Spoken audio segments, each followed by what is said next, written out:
उड़ने की आशा में अब कहानी एक बेहद तनावपूर्ण मोड़ पर पहुंच गई है। सायली अचानक घर से गायब हो जाती है, जिससे सचिन बहुत ज्यादा घबरा जाता है। उसे कुछ समझ नहीं आता कि आखिर सायली कहाँ चली गई है। सचिन फौरन घर से बाहर निकल जाता है और मंदिर, मार्केट, बस स्टॉप जैसी हर जगह सायली को ढूंढने लगता है। लेकिन जब कई घंटे बीतने के बाद भी सायली नहीं मिलती तो सचिन पूरी तरह टूट जाता है और थक हार कर वापस घर लौट आता है। सायली की देर रात तक भी कोई खबर न मिलने पर सचिन की बेचैनी और भी बढ़ जाती है। वह बार बार दरवाजे की ओर देखता है, उम्मीद करता है कि शायद सायली लौट आए, लेकिन तब तक उसे इस बात का अंदाजा नहीं होता कि सायली के साथ कुछ बहुत बुरा हो चुका है। असल में सायली का किडनैप हो चुका है और यह किडनैप किसी और ने नहीं बल्कि चिट्ठी ने करवाया है। वही चिट्ठी जो पहले से ही सचिन और सायली से बदला लेने के लिए मौके की तलाश में था। चिट्ठी का इरादा अब बिल्कुल साफ है। वह सायली को नुकसान पहुंचाकर सचिन की जिंदगी बर्बाद करना चाहता है। सायली को एक अंधेरी जगह में बंद कर दिया गया है,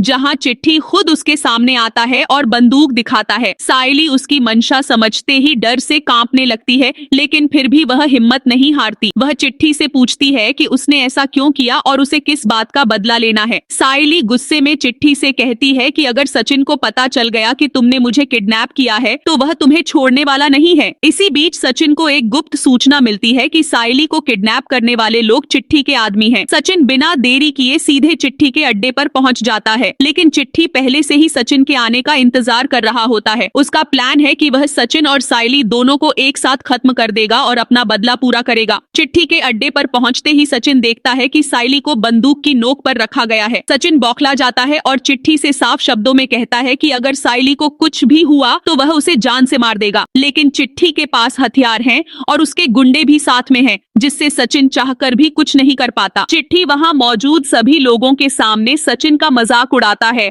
और उसे बेइज्जत करने के लिए कहता है कि वह सबके सामने नाचे। सचिन अंदर ही अंदर तिलमिला उठता है, लेकिन सायली की जान बचाने के लिए वह खुद की इज्जत को दांव पर लगाने के लिए तैयार हो जाता है। लेकिन तभी सायली एक मौका देखकर अपने बंधे हुए हाथ खोलने में कामयाब हो जाती है। जैसे ही उसका हाथ आजाद होता है, वह चुपके से पीछे से एक डंडा उठाकर चिट्ठी पर जोरदार वार करती है। चिट्ठी चौंक जाता है और तभी सचिन भी उस पर टूट पड़ता है। दोनों मिलकर चिट्ठी और उसके गुंडों की जमकर पिटाई करते हैं। एक एक कर सभी गुंडे नीचे गिर जाते हैं और चिट्ठी की भी हालत खराब हो जाती है। आखिरकार पुलिस वहां पहुंचती है और चिट्ठी को गिरफ्तार कर लेती है। सचिन और सायली एक दूसरे को देखकर भावुक हो जाते हैं। सायली रोते हुए सचिन से लिपट जाती है और कहती है कि उसे लगा था कि वह अब कभी वापस नहीं आ पाएगी। सचिन उसे दिलासा देता है कि अब वह कभी भी उसे अकेला नहीं छोड़ेगा और हर बुराई से उसकी रक्षा करेगा। इस घटना के बाद सायली और सचिन के रिश्ते और भी मजबूत हो जाते हैं और दोनों को एहसास होता है कि चाहे कितनी भी मुश्किलें क्यों न आए, अगर प्यार और भरोसा साथ हो तो कोई भी उन्हें तोड़ नहीं सकता।